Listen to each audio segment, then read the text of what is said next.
Olá pessoal, professor Paulo Rodrigues chegando do curso Documentos Modernos com LaTeX. Antes de mais nada, eu gostaria de agradecer ao amplo interesse de vocês. Eu recebi muitas mensagens de ontem para hoje, após a nossa aula. Há uma semana nós lançamos esse curso online e tivemos 360 inscritos. E, infelizmente, nem todo mundo conseguiu entrar na nossa aula pelo Google Meet. Então, por isso eu estou gravando esse vídeo para fazer essa parte, né, digamos assim, teórica do curso.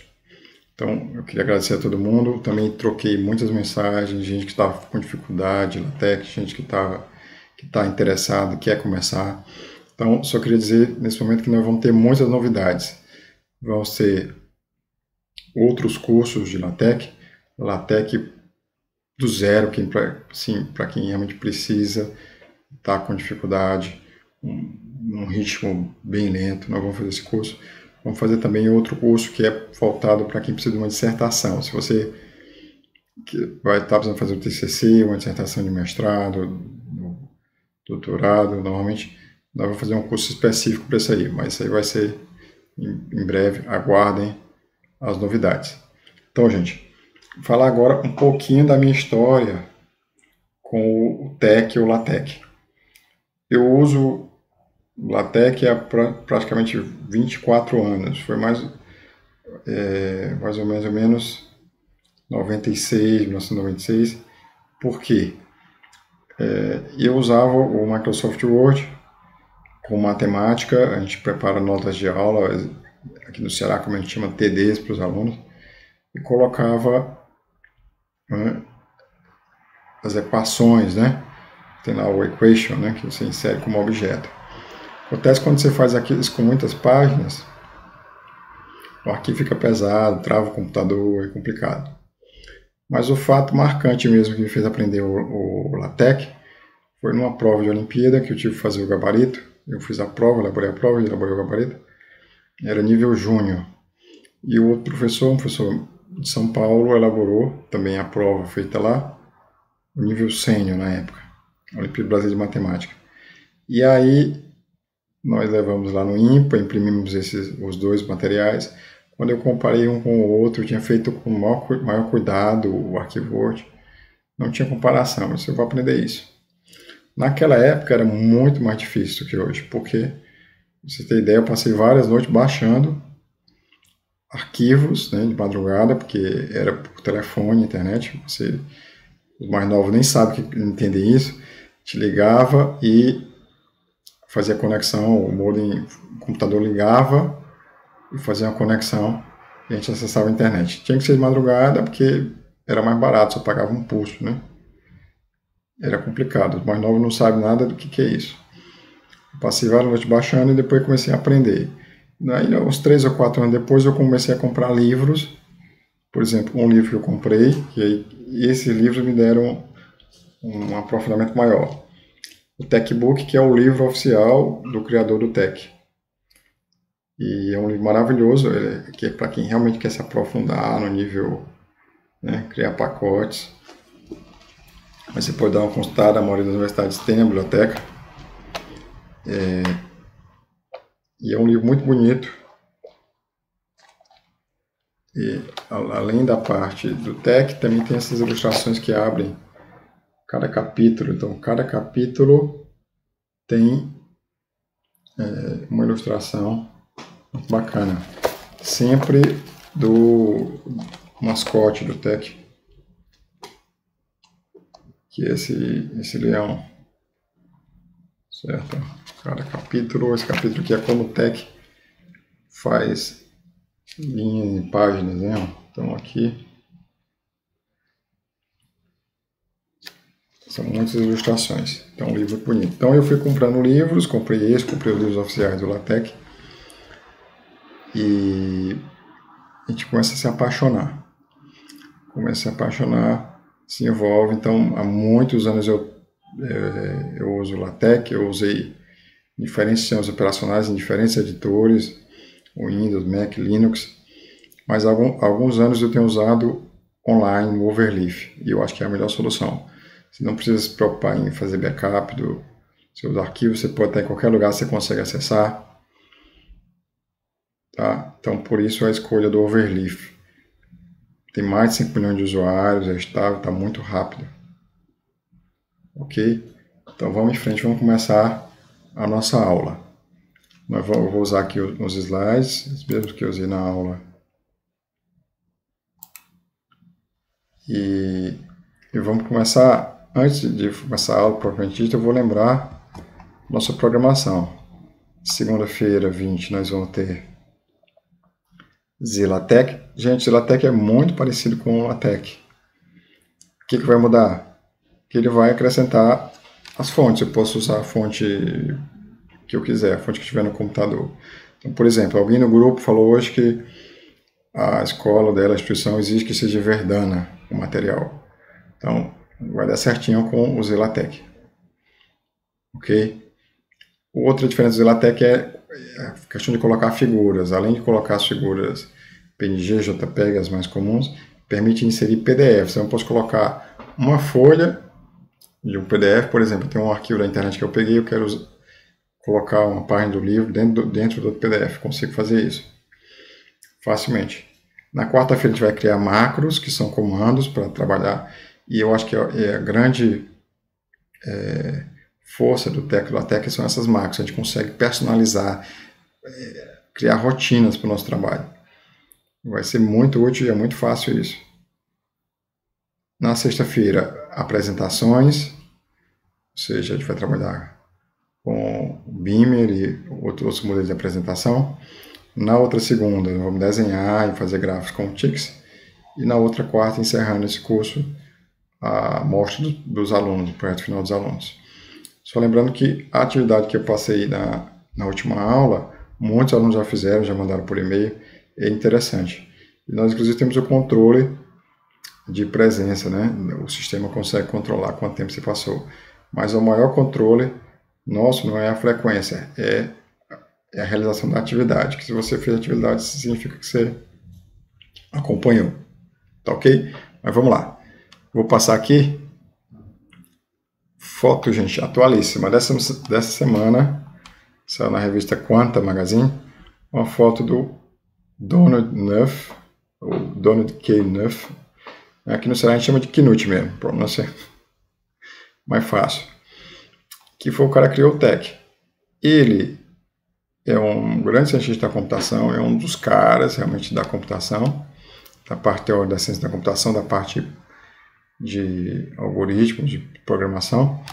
E ele começou, já nos anos 70, inventou de criar uma série de livros chamada A Arte de Programar Computadores.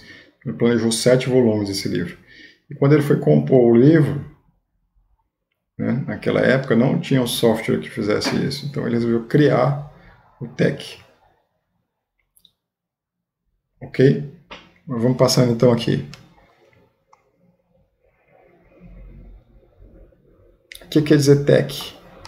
Por que esse nome? TeX ele escolheu do grego, né? E ele ensina que a pronúncia é TeX, né? A gente não deve falar TeX. Normal falar TeX, LaTeX, não, é TeX. E é uma palavra que significa em grego duas coisas diferentes. É o mesmo significado em grego. Arte é a mesma palavra, e tecnologia. Então, daí a escolha TeX. Ali o logo do TeX tem um Ezinho aqui para baixo. Ok? A pronúncia é TeX. Então, um resumo da história do TeX. O Knut, matemático e cientista da computação da Universidade de Stanford, no final dos anos 70, tinha esse problema de compor o livro, né? A Arte de Programar Computadores. E aí ele criou o TeX e usou muita matemática para isso, gente. E uma das melhores coisas do TeX, em comparação a outros processadores ainda hoje, como o Word, InDesign, é como ele quebra as linhas. Depois eu vou mostrar para vocês que o TeX sempre quebra de uma maneira mais harmônica. Ele parou para pensar e dizer como é que o parágrafo vai ficar mais bonito. Então tem um pouco de arte aí. Como é que essa arte pode ser traduzida em matemática? Então quando a gente coloca a mesma configuração, um parágrafo em um Word, um texto em Word, em Design e Tech, ou LaTeX, o texto fica, o espaçamento dessas palavras fica melhor equilibrado, o parágrafo fica mais bonito. Às vezes no Word, no Design, se fica uma palavra com uma espação grande, ficam buracos ali. Então visualmente não é a mesma coisa. Então ele resolveu esse problema usando combinatória. Olha que interessante. Outros problemas que ele usou, né, contou com a ajuda de outras pessoas, foi a questão com efinizar automaticamente as palavras, em qualquer idioma. E aí nasceu o TeX. E alguns anos depois, gente, vinha o LaTeX. Mas antes eu queria só fazer alguns comentários, quase que curiosidade de quem é apaixonado por TeX e LaTeX. É que, primeira curiosidade é que até hoje ele não terminou essa série de livros. Na verdade, hoje ele já é professor aposentado de Stanford, mora dentro da universidade, e dos 7 volumes que ele previu, ele lançou 3, está no volume 4 ainda. Mas ele trabalha direto, porque ele é aquele sujeito perfeccionista, e ele não está fazendo um livro qualquer, ele está fazendo uma série que é uma obra de arte, realmente. Ele se dedica a isso, ele só sai de casa para ir para a igreja, né, e escrever esses livros. Então ele não responde e-mail, por exemplo. Não, na verdade ele diz na página pessoal dele, é uma curiosidade, que desde 1990 não usa e-mail, ele usou 1975 a 1990. Lá para cá não. Ou seja, em 1990 eu nem sei se tinha e-mail no Brasil, eu sei que nas residências não tinha, né? Mas não sei se tinha nas universidades. Mas vamos lá em frente. Outra curiosidade é que ele recebeu inúmeros prêmios pela pesquisa em ciência da computação, e o cara é tão fera, minha gente, que ele foi, o nome dele batizou um pequeno planeta. Olha aí. Descoberto em agosto de 99. Certo? O código do fonte do TeX que ele criou foi colocado em domínio público. Mas ele exige que, para ser TeX, né, para que use um programa de forma responsável, não é qualquer um que pode chegar e criar uma distribuição TeX, por exemplo, comercial. Como já houve no passado, acho que hoje não existe mais. Existiam distribuições comerciais do TeX, então ele faz certos requisitos para que isso seja chamado de TeX, né? Então, a American Mathematical Society registrou a marca TeX, né, e controla um pouco isso aí. Mas, na verdade, os grupos de usuário TeX pelo mundo é que mantém tudo hoje funcionando. Mais curiosidades, eu já falei da pronúncia, né? TeX é a abreviação de Techne, também a origem da palavra técnica, tudo ele fala no livro. Ele lançou vários livros, quer dizer, além do TeXbook, que está aqui, ele lançou outros livros. Destacar aqui Metafonte. Metafonte, ele criou, além do TeX, ele criou uma linguagem, software, para construir as fontes. As fontes do TeX são feitas em Metafonte. Tá? Então, cara, é muito fera. E existe também, também curiosidade, pessoal que mais avançado, que gosta de desenhar, Metapost, que é exatamente trabalhando nessa linguagem de Metafonte, fazer desenhos em Metapost. Vamos lá. Então, última curiosidade, as versões do TeX são numeradas com aproximações do pi. A versão atual é 3141592. E ele deseja que isso já faz tempo, que a versão acho que é 2000 e... tá com um bom tempo já. Uns 6 anos pelo menos. E ele deseja que após a morte dele, a versão passe a ser pi, não seja mais alterada. E o Metafonte, as versões são aproximações do número E, base dos logaritmos naturais. Então, atualmente, os grupos de usuário TeX de diversos países são responsáveis pela distribuição, manutenção e atualização das macros para a TeX. Então, tem muita gente pelo mundo todo que trabalha com isso. Um detalhe que eu estava pensando hoje é que não existe um grupo de usuários tech do Brasil. Acho que estava na hora de criar, né? Então, os grupos de usuários tech pelo mundo participam de encontros, eventos, congressos para trabalhar e discutir o futuro do tech, do LaTeX. Tech and Friends, como a gente diz. Ok? Vamos em frente. Existe uma lista, só lembrando, LaTeX BR, que ajuda o pessoal aí de dissertação. É um grupo de discussão, por e-mail. Vamos em frente. Gente, alguns anos depois do Knut lançar o Tech, veio esse cara aí, o Lamport, e criou o LaTeX. Ele não pensou em criar um programa para todo mundo usar, ele criou para ele mesmo. Mas depois o negócio ficou tão bom que ele disponibilizou essas macros e virou o LaTeX, né? E ele colocou também domínio público. E ele não escreveu, até pouco tempo, que eu não conferi recente, até pouco tempo ele não escreveu o livro que ele ia escrever usando o LaTeX. Mas ele escreveu outro livro, o LaTeX, né? Sistema de Operação de Documentos, que ajudou a popularizar o LaTeX. Também tem esse livro. Não estou com ele aqui agora, mas tem, é muito bom. Depois surgiram vários outros conjuntos de macros que não tão populares como o Context. Já Text, nunca mais ouvi falar dessa. Mas sem dúvida o LaTeX é o mais popular. Uma última curiosidade, agora eu vou fazer a comparação do LaTeX e do Word. Uma curiosidade é que o Lamport trabalha na Microsoft há muitos anos. Também é um cientista renomado, ganhou o prêmio Turing, que é uma espécie de Nobel do pessoal da computação. Uma comparação de LaTeX e Word, a grande vantagem do Word é que você vai estar trabalhando lá, você vai estar vendo o que está acontecendo.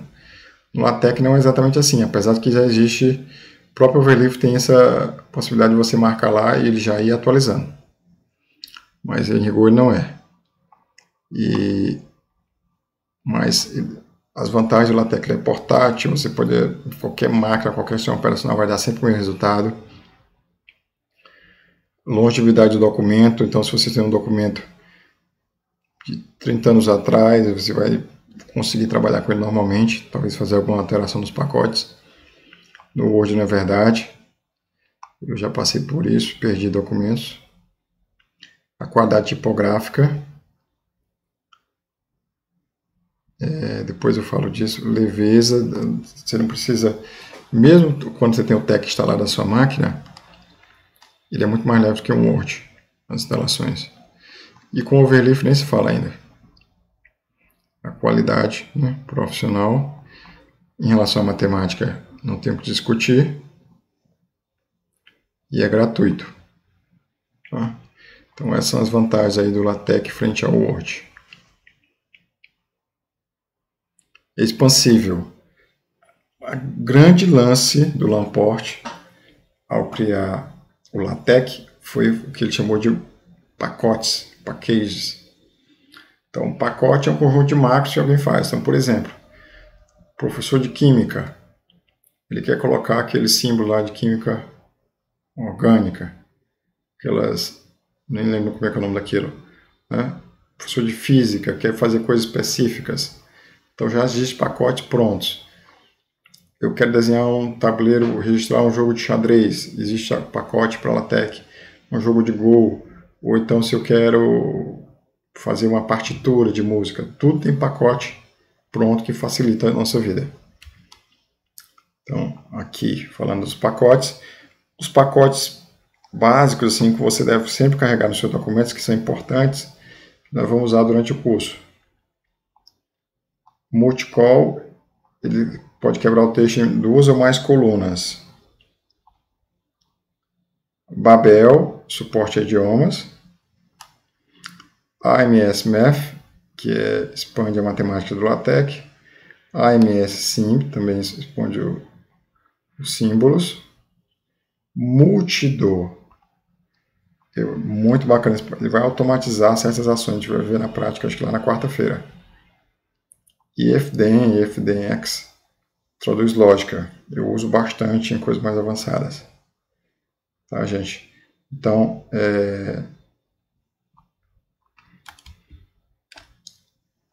eu gostaria de agradecer a todos por interesse no curso. Vou dar só uma dica final aqui. Se você quer se empolgar com o TEC, com LaTeX, visite a página do Donald Knuth na internet.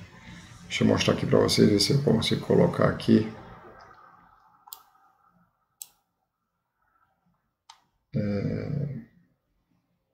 Espera aí só um instante.